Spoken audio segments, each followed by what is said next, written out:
né, para que quem está em casa leia junto, tá bom? Então, Mateus 24, de 1 a 14. Eu lerei os ímpares e a igreja lerá os pares. Nós vamos meditar neste texto. Diz assim: tendo Jesus saído do templo, ia se retirando, quando se aproximaram dele os seus discípulos para lhe mostrar as construções do templo. Ele, porém, lhe disse: não vedes tudo isso? Em verdade vos digo que não ficará aqui pedra sobre pedra, que não seja derribada. No Monte das Oliveiras achava-se Jesus assentado, quando se aproximaram dele os discípulos, em particular, e lhe pediram: dize-nos, quando sucederão estas coisas, e que sinais haverá, e que sinal haverá da tua vinda e da consumação do século? E ele lhes respondeu: vede que ninguém vos engane. Porque muitos virão em meu nome, dizendo: eu sou o Cristo, e enganarão a muitos.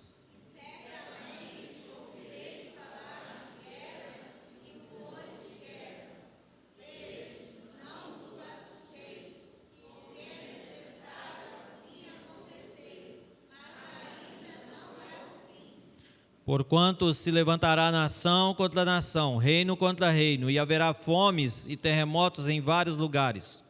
Porém, tudo isso é o princípio das dores. Então sereis atribulados, e vos matarão. Sereis odiados de todas as nações por causa do meu nome. Nesse tempo, muitos hão de se escandalizar, trair e odiar uns aos outros.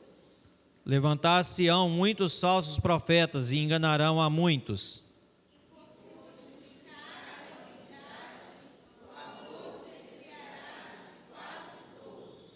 Aquele, porém, que perseverar até o fim, esse será salvo.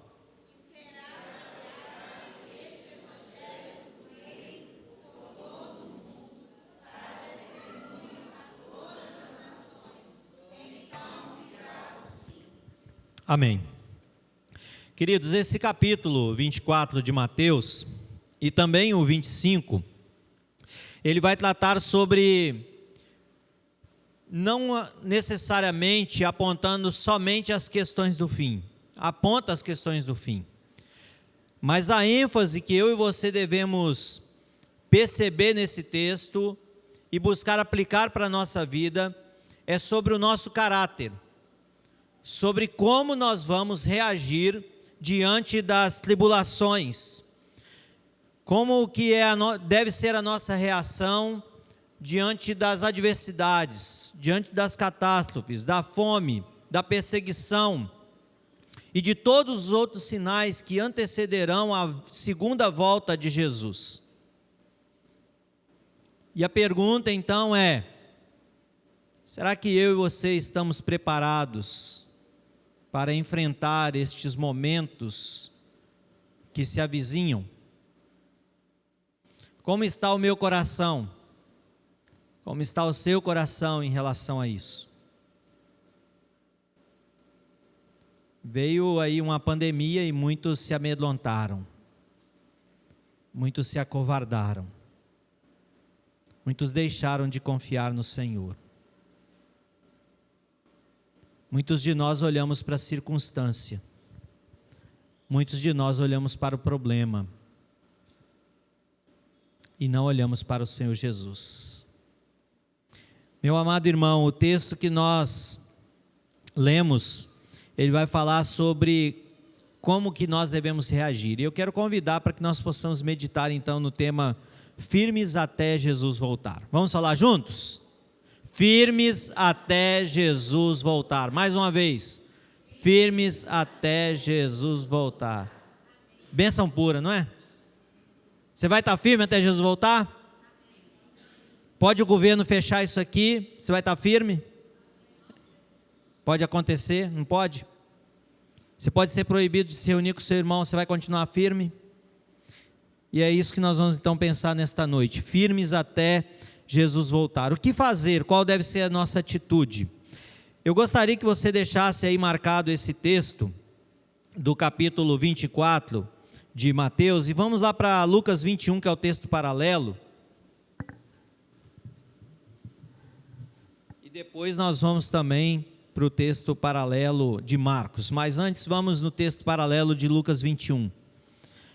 O versículo de 1 a 3 diz assim: Estando Jesus a observar, viu os ricos lançarem suas ofertas no gasofilácio.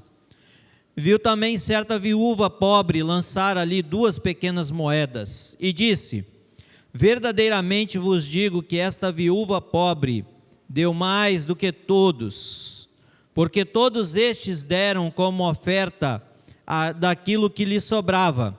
Esta, porém, da sua pobreza, deu tudo o que possuía, todo o seu sustento.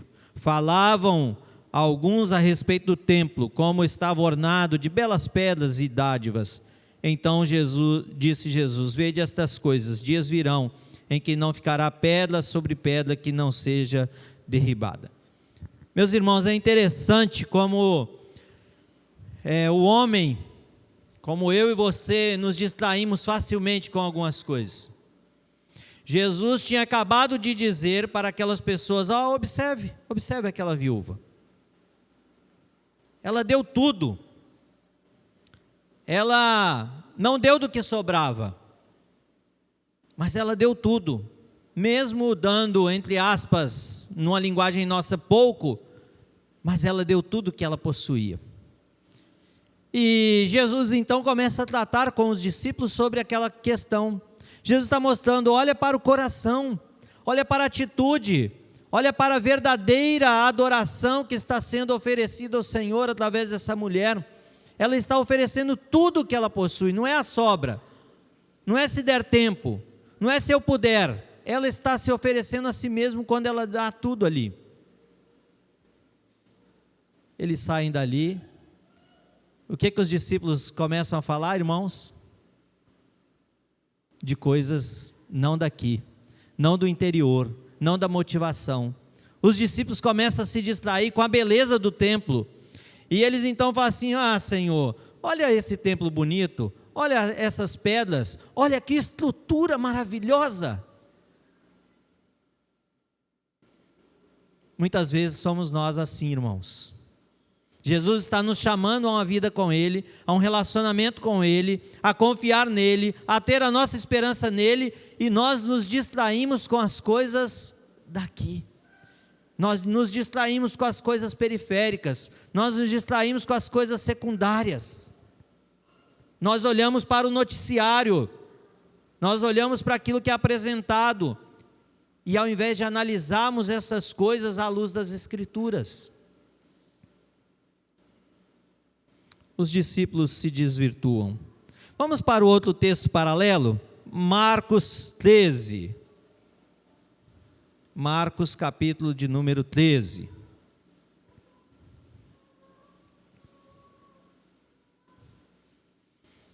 A partir do versículo 1. Acompanhe comigo. Marcos 13. Aí a gente volta lá depois para Mateus 24. Vamos lá. Vamos ler juntos? Ao sair Jesus do templo, disse-lhe uns de seus discípulos: Mestre, que pedras, que construções. Mas Jesus lhe disse: Vede estas grandes construções? Não ficará pedra sobre pedra que não seja derribada. Versículo 3 e 4, leiamos. No Monte das Oliveiras, defronte do templo, achava-se Jesus assentado, quando Pedro, Tiago e João e André lhe perguntaram em particular: Dize-nos quando sucederão estas coisas, e que sinal haverá quando todas elas estiverem para cumprir-se? Até aí. Meus irmãos, se nós juntarmos esses 3 textos paralelos, Mateus, Marcos e Lucas, e nós tentarmos entrar no que estava acontecendo, Jesus está no templo, observa aquela mulher, a oferta que ela é oferecida, e Jesus diz: olha o que ela fez. Ela ofereceu o melhor que ela tinha. ela ofereceu tudo. Ela se ofereceu a si mesma quando ela entrega tudo que ela tinha. Meus irmãos, quando ela entrega tudo, não é assim, eu tenho aqui R$10, vou entregar R$10. Não, é tudo. É o que ela tinha na conta bancária. Era as suas joias, era o que ela possuía, tudo que ela possuía era somente aquilo. Ela entrega tudo ao Senhor. E Jesus então quer ensinar, porque é o tempo do fim, Jesus já está próximo da sua ascensão. E é muito importante o que Jesus está dizendo aqui. Claro, todo o ministério de Jesus é importante, mas nesta reta final, Jesus quer lembrar daquilo que deve ser prioridade. E aí, os discípulos se desviam facilmente e se distraem com coisas daqui.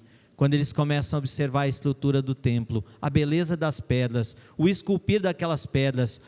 Senhor, esse templo é o templo de Salomão. É o templo que foi construído com as riquezas que Davi ofereceu, e etc, e etc. E eles saem e começam a caminhar. Eu entrei lá no Google e fiz uma medição lá. Se eles forem caminhando, é 1 quilômetro mais ou menos, do templo até o Monte das Oliveiras, aproximadamente 1 quilômetro e pouquinho. E eles chegam no Monte das Oliveiras, e o texto de Marcos vai dizer que eles se assentam de frente para o templo, e estão olhando o templo. Então, nessa distância de 1 quilômetro e pouco eles caminharam, mas em linha reta dá em torno de 600 metros no máximo.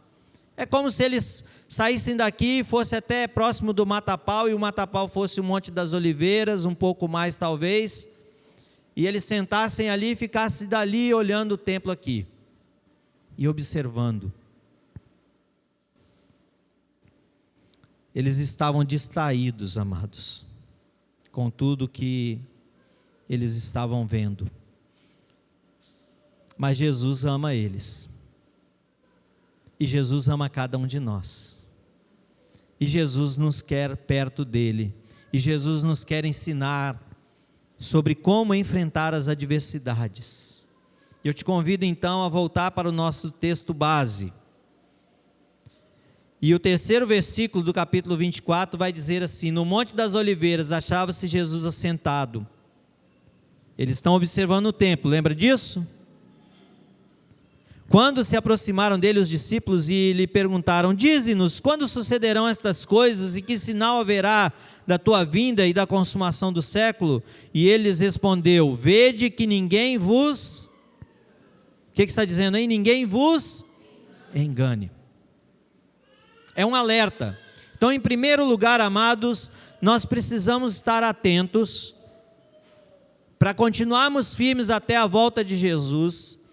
Nós devemos estar atentos para que nada venha nos enganar, para que ensinos errados, para que falsos profetas, para que coisas deste mundo não nos tire o foco daquilo que é o principal, porque estes versículos eles vão falar de vários sinais.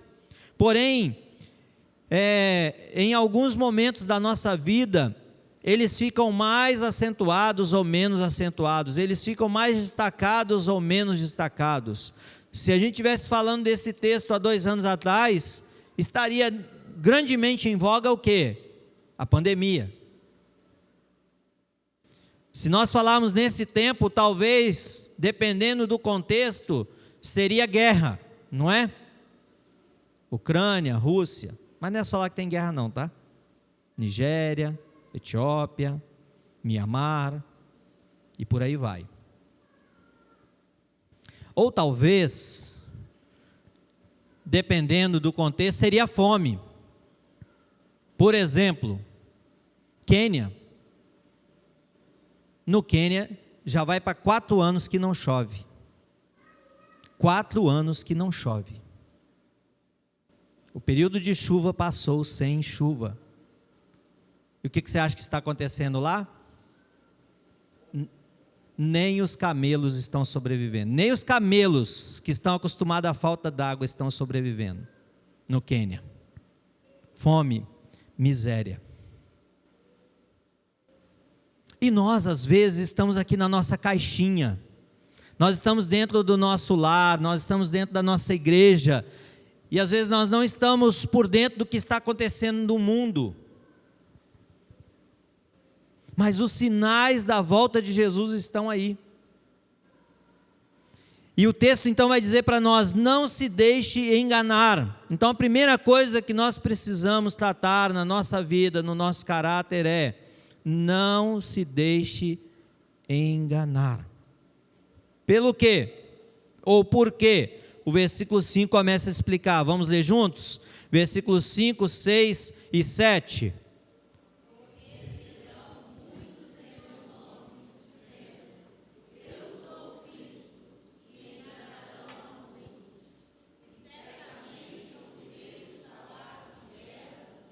Rumores de guerra.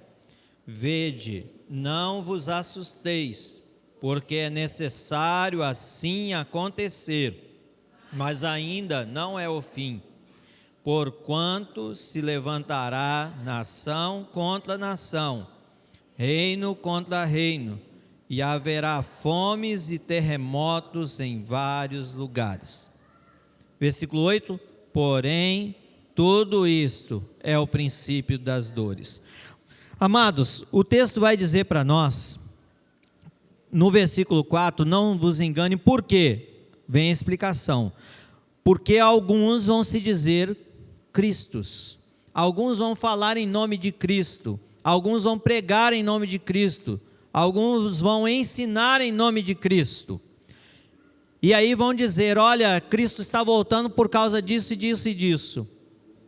Mas eu e você devemos nos voltar para onde? Para a palavra. A palavra de Deus é fiel. A palavra de Deus é perfeita. A palavra de Deus não tem falha. O grande problema são as interpretações erradas da palavra. Então muitas pessoas têm uma interpretação errada da palavra. Ou às vezes os conceitos que vão sendo colocados vão influenciando as pessoas a terem uma ideia errada sobre a volta de Cristo. E até composições musicais são feitas. E quantos de nós às vezes cantamos, né? Aquelas composições erradas. Não é verdade? Aquela música que fala lá que o mercado está vazio e tal, e etc. É muito bonita a música, não é? Não é? Mas está de acordo com a palavra?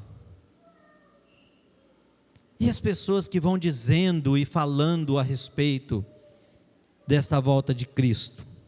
Versículo 6 vai dizer: não fique alarmado, certamente ouvireis falar de guerra, rumor de guerra, vede, não vos assusteis, porque é necessário assim acontecer.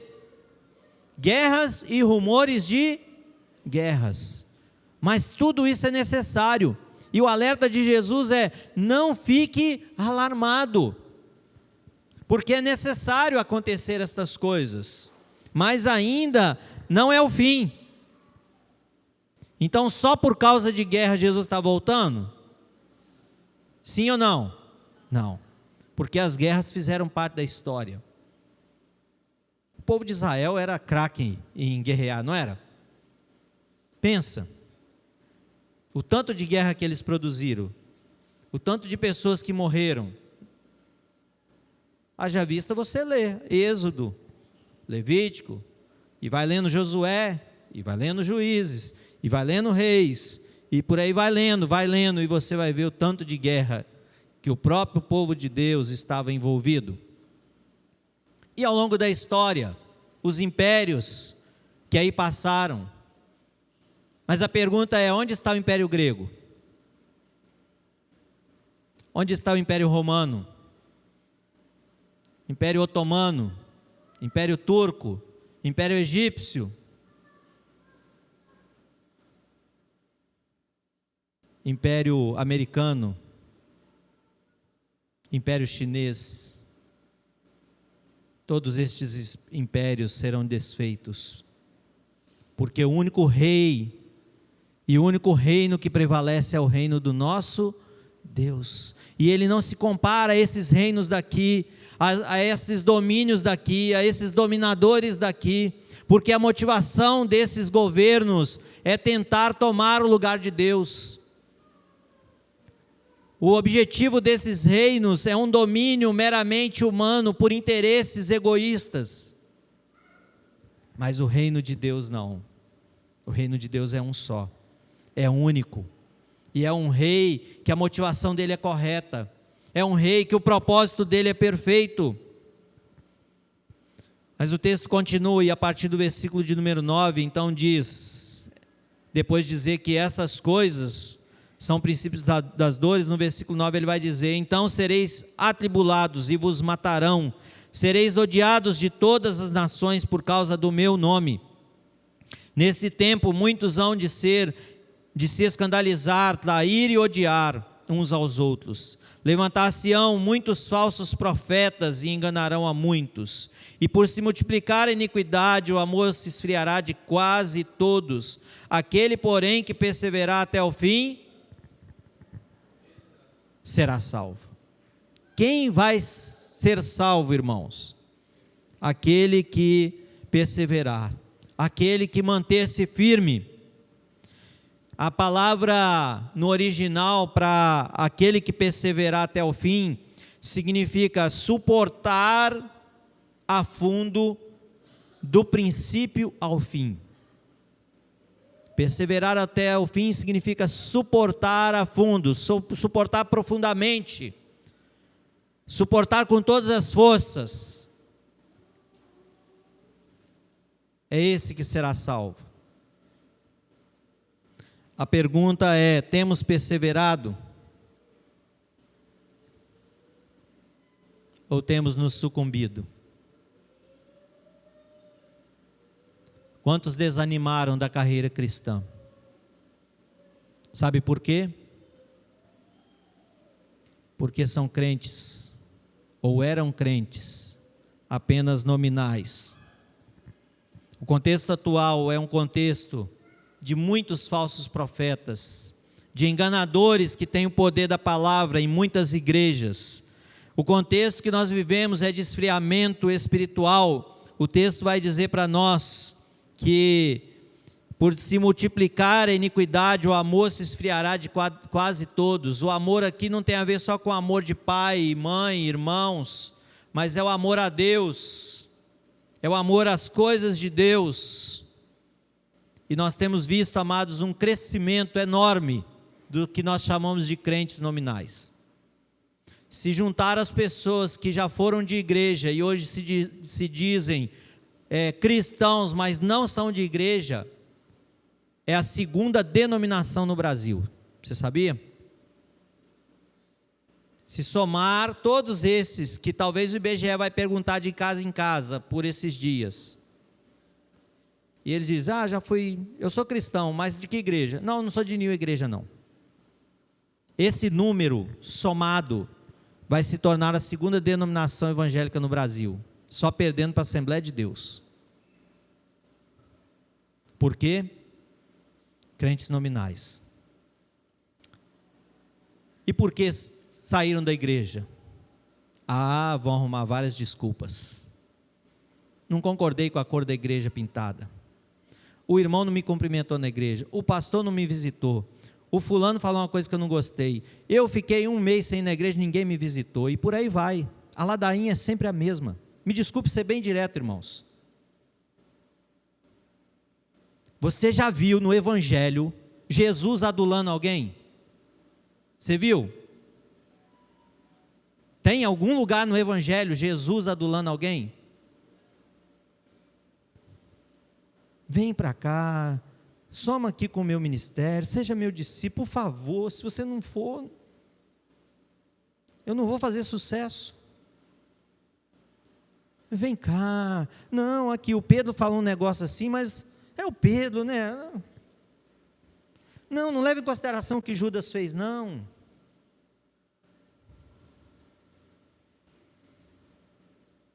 Irmãos, Jesus é muito claro. Se alguém quer vir após mim, tome a sua cruz e siga-me. Olha que propaganda. Quer ver outra propaganda? No mundo tereis aflições, tem bom ânimo. Esse tipo de propaganda que faz, irmãos, de loja, de marketing, não.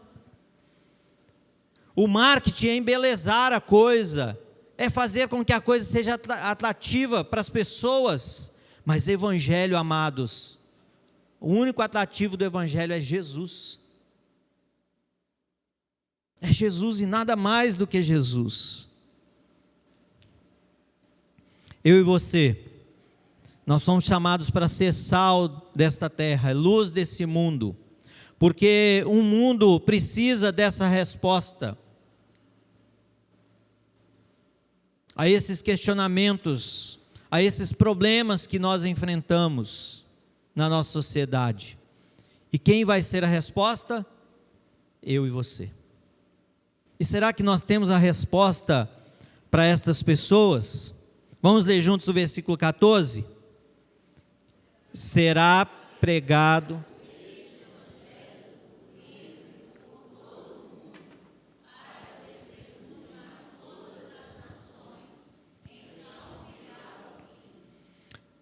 Veja bem, irmãos, o texto está dizendo assim: será pregado este evangelho do reino. Onde? E quando? Todos os dias, todas as oportunidades, em todos os momentos. Então, onde? Não é só aqui, não é só ali do outro lado da rua, mas é em todos os lugares. A igreja precisa cumprir o seu papel. Eu ouvi essa semana, segunda-feira, um pastor pregando para um grupo de pastores, e ele estava dizendo o seguinte, e eu concordo com ele: se nós analisarmos a igreja, o início da igreja, era uma igreja que estava em movimento, sempre em movimento. Não vemos no livro de Atos dos Apóstolos uma igreja estática. Ela sempre está em constante movimento. Ela não está parada. Quando ela quis ficar parada, o que Jesus fez? Perseguição. Não foi? Eles quiseram ficar paradinhos ali em Jerusalém. Aqui está muito bom, Jerusalém, o negócio está bom aqui. Perseguição em cima. E esse pastor estava fazendo a seguinte análise: que normalmente uma igreja, ela vai durar, se não acontecer nada, se não acontecer um milagre, se a igreja não entender que ela deve estar em constante movimento, uma igreja morre em 80 a 90 anos. É o tempo de existência de uma igreja. Porque ela começa como um movimento. Vamos pensar aqui, qual era o movimento que acontecia aqui em Nova Brasília no final dos anos 70?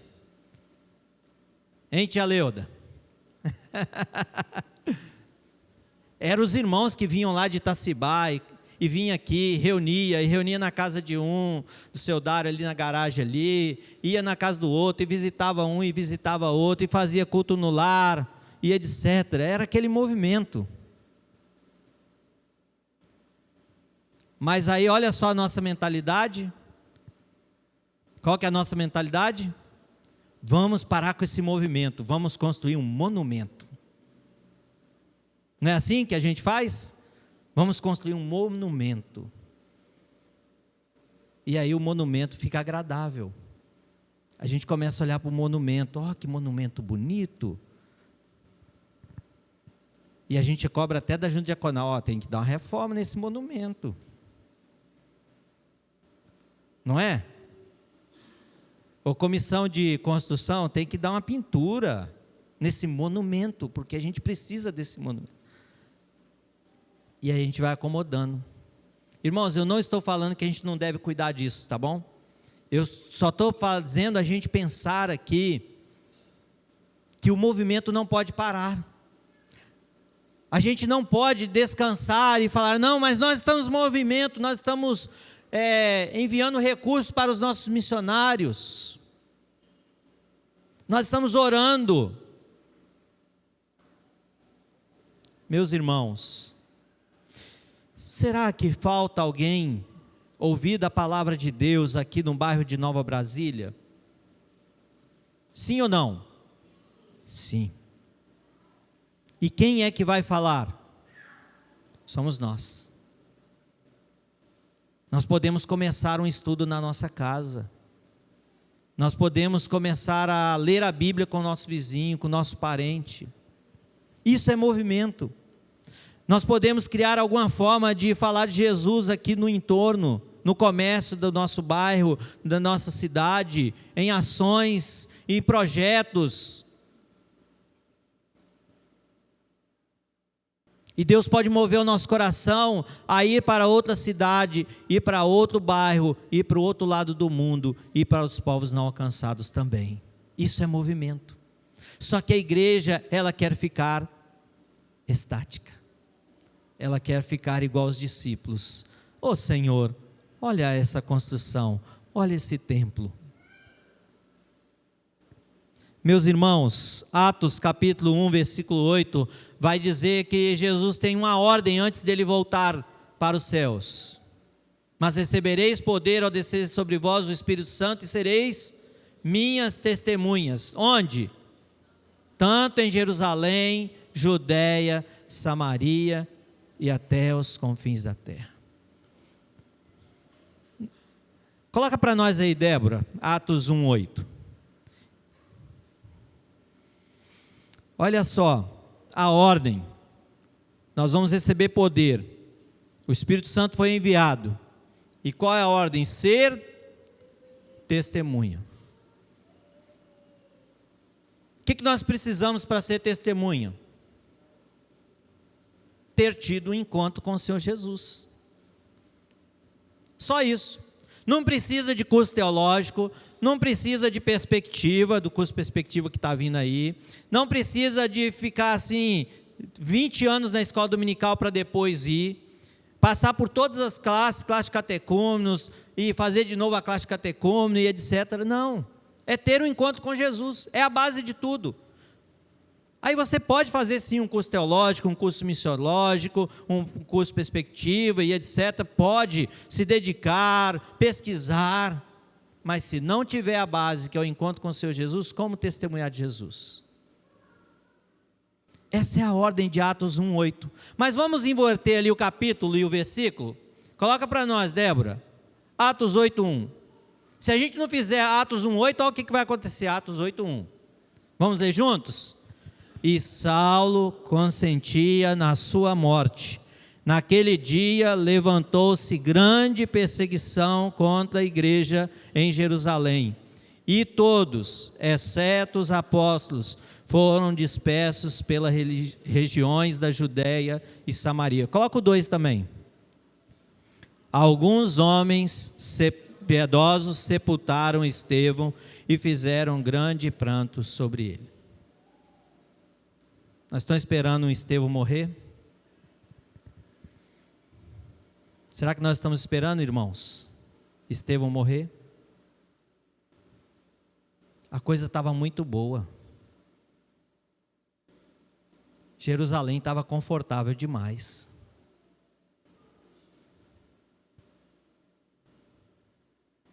Porque a igreja não estava cumprindo Atos 1:8. Então, Atos 8:1, o que acontece?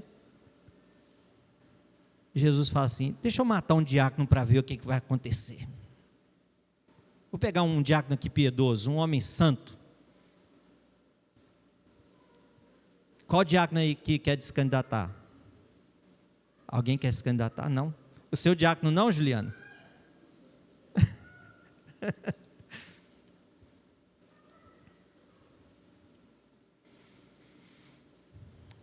Deus tem as suas formas de agir. Deus tem as suas formas de didática, que muitas vezes nós não entendemos a didática de Deus, a pedagogia celestial. Mas o certo é que ao morrer Estevão, a perseguição vem sobre a igreja, e o que a igreja faz? Sai. Quem ficou em Jerusalém? Só os 12 apóstolos, 11 apóstolos, né? Porque Judas tinha morrido. Aliás, a igreja resolveu fazer uma eleição, né? Matias. todos os demais saíram e começaram a pregar o evangelho. Um certo pregador disse que um dos maiores incentivadores do movimento missionário e do crescimento da igreja na região do Iraque e da Síria, sabe qual foi? O Estado Islâmico. Alguém disse assim: vão orar para o Estado Islâmico parar. Ele falou: não ora não. Não ora não, porque os crentes ficaram mais crentes ainda com o Estado Islâmico. As igrejas estão cheias, as pessoas estão buscando Jesus, e muitos que eram muçulmanos, que não encontraram resposta nas ideias do Alcorão, no que é ensinado ao Alcorão, e tudo aquilo que eles aprenderam até hoje, eles estão buscando resposta, e sabe onde estão encontrando resposta? Na igreja do Senhor Jesus. Então até aquilo que é mal tem sido usado como missionário de Deus, até o Estado Islâmico. E coisas maravilhosas, amados, estão acontecendo. Coisas maravilhosas. Há pouco tempo, uma mulher da Síria, ela estava com vazio no seu coração, ela não tinha respostas para os seus questionamentos da alma, estava num estado de depressão profundo. Ela pediu ao marido dela autorização, porque nessa cultura a mulher é objeto, os filhos são objetos, e ela então pediu autorização ao marido e viajou para a casa da prima. Chegou lá, essa prima dela tinha se convertido a Jesus, e compartilhou com ela sobre o evangelho. Mas essa mulher, com todo o ensino, toda a cultura, toda a bagagem muçulmana que ela vinha carregando há muitos anos, ela ainda ficou um pouco em dúvida sobre aquilo que a prima estava dizendo. Mas ela falou com Jesus. Ela falou: Jesus, se verdadeiramente o Senhor existe, me mostra, me dê um sinal. E tem orações que Deus responde, que talvez na minha cultura e na sua cultura, na nossa cultura aqui, não entra muito bem na nossa mente. Principalmente a nossa mente reformada, né?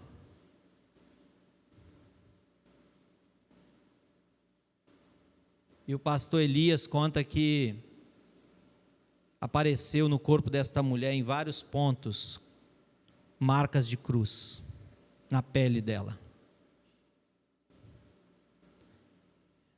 E essa mulher ficou pensando: será que realmente Jesus existe? Porque eu fiz um desafio se ele existe e aparece marcas de cruz. E ela fica ali alguns dias e as marcas não desaparecem. O marido dela vem buscá-la e ela fala para o marido: eu tomei uma decisão por Jesus. Que isso?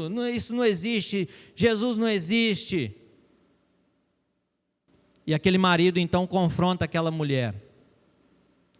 E eles então pegam o caminho de volta para casa. E aquela mulher começa a falar: Jesus, se o Senhor existe, manifeste-se também ao meu marido, para que ele possa entender que o Senhor existe. E quando eles chegam em casa, que a mulher vai tirar a roupa para o banho, estava escrito em árabe na barriga dela: eu sou Jesus. Eu sou Jesus. O que você vai fazer com essa história, meu irmão? Se você concorda, se você não concorda, é uma questão sua. O que eu posso dizer é que nós não podemos limitar Jesus e colocar ele numa caixinha e dizer: Jesus não pode fazer isso. A verdade é que isso ocorreu, porque a pessoa que contou isso, pastor Elias, é um pastor sério, e que trabalha com muçulmanos e vários povos ao redor do mundo. Ele já esteve em mais de 100 países, e ele sabe do que ele está falando. A verdade é que esse homem caiu de joelhos, arrependido dos seus pecados, e reconheceu Jesus como Senhor e Salvador. A guerra Ucrânia e Rússia está aí. Muitos cristãos hoje estão sendo usados por Deus para anunciar o Evangelho. Sabe por quê? A Ucrânia é um dos países mais cristãos da Europa. E muitos daqueles que foram embora, foram dispersos por causa da guerra. Onde eles estão? Na Espanha, em Portugal, na Polônia, na França, na Inglaterra, na Romênia, na Bulgária, na Moldávia. Eles estão pregando o Evangelho do Senhor Jesus. Muitos cristãos. Vários relatos nós estamos recebendo de pessoas que estão aproveitando esta oportunidade e pregando o Evangelho do Senhor Jesus. Alguns cristãos vieram aqui para o Brasil, estão em Belo Horizonte, estão em São Paulo, estão em Brasília, estão no Paraná, em Curitiba, Maringá, em Prudentópolis, interior do Paraná, em várias cidades. E isso tem sido um fortalecimento para a igreja. Algumas igrejas, amados, na Europa, que estavam mortas, 10 pessoas, 15 pessoas, num templo que cabia 800 pessoas, Deus está movendo, porque essas poucas pessoas receberam esses cristãos da Rússia, da Ucrânia, e agora esses cristãos estão fazendo parte dessas igrejas. Deus tem a sua forma de agir, Deus tem os seus planos, e que muitas vezes nós não entendemos o porquê que Deus faz, mas eu e você precisamos estar firmes.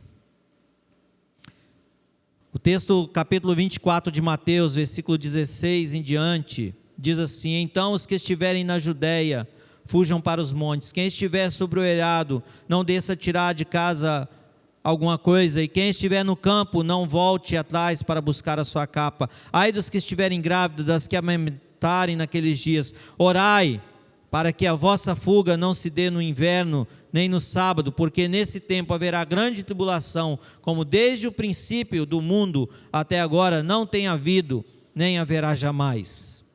E aí o texto continua e vai descrever aqui várias situações. Versículo 44.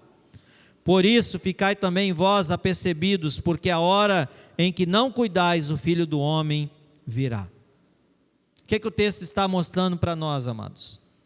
Que nós precisamos estar apercebidos, nós precisamos estar atentos, nós não podemos nos enganar, e o texto nos chama a orar. Orai, buscai o Senhor. Eu conheci um método de uma pessoa muito interessante. A cada 1 hora, ela para 1 minuto. Está completando 1 hora, por exemplo, se ela acordou 6 horas, quando está chegando 7 horas da manhã, ela ora 1 minuto. E ela ora: Senhor, me abençoe, me abençoe essa nova 1 hora que o Senhor vai me dar. E daqui 1 hora ela para e ora de novo.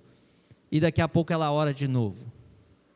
A cada 1 hora do dia, ela faz uma oração breve, para que Deus abençoe a nova 1 hora do dia dela. Que interessante. Por quê? Porque ela quer a cada hora do dia fazer a vontade de Deus. Não é um método que a gente pode usar também? Talvez a gente pode fazer isso. Coisas boas podem ser copiadas. O mundo propõe para nós muitos desejos, muitas vontades, mais do que necessidades. Esse meio como nós vivemos capitalista, ele foi implantado quando teve a grande crise nos Estados Unidos. E os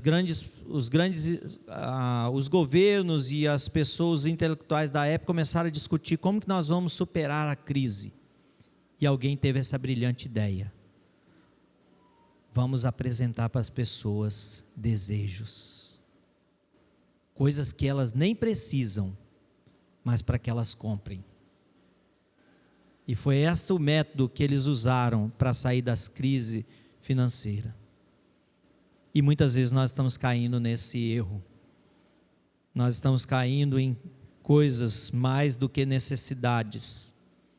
Qual o antídoto disso?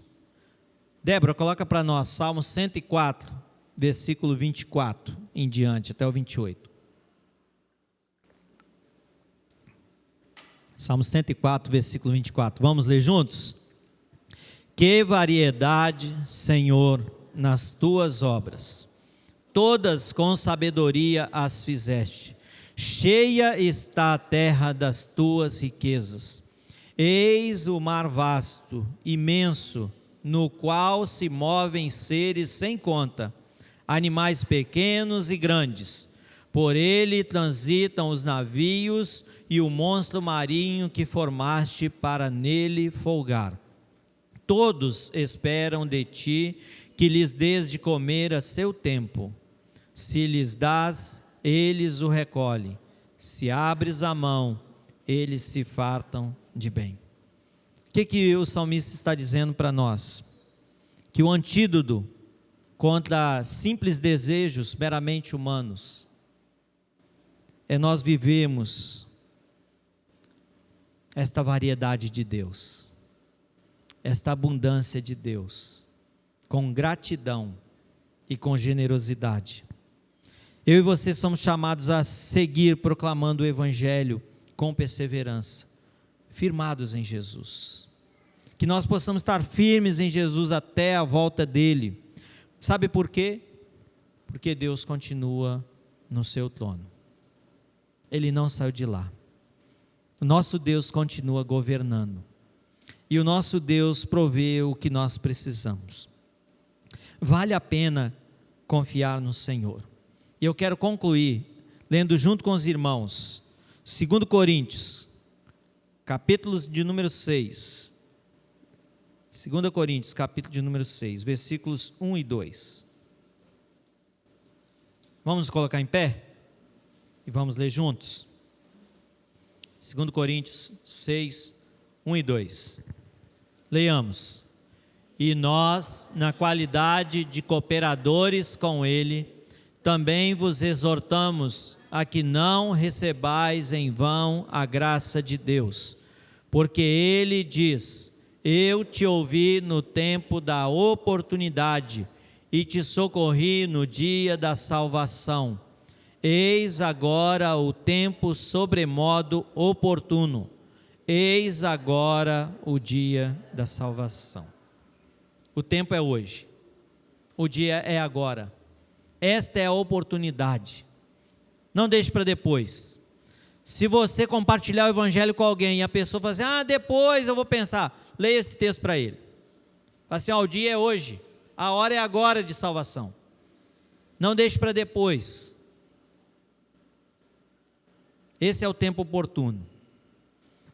O apóstolo Paulo estava dizendo para os coríntios: esse é o tempo oportuno da salvação. É o momento. Recebam o Evangelho. Vivam o Evangelho. Eu e você devemos orar.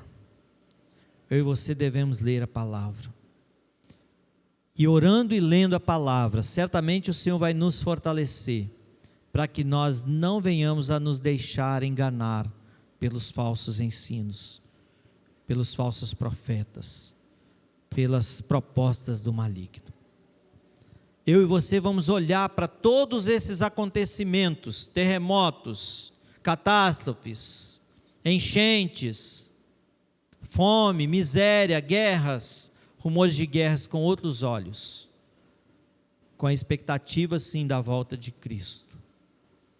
Mas enquanto Cristo não vier, nós vamos estar firmes, perseverantes, olhando para o autor e consumador da nossa fé, pregando o Evangelho do Reino, porque a única coisa que falta para a volta de Jesus é o Evangelho do Reino ser pregado a todas as nações. Porque se nós analisarmos Mateus 24, todas as outras coisas já aconteceram, todas elas. A que está mais em evidência nesse tempo é o que está no versículo 13, o amor de muitos se esfriando. É o que mais está em evidência no nosso tempo, hoje é esse. Mas o versículo 14 fala: e este Evangelho do Reino será pregado a todas as nações e virá ao fim.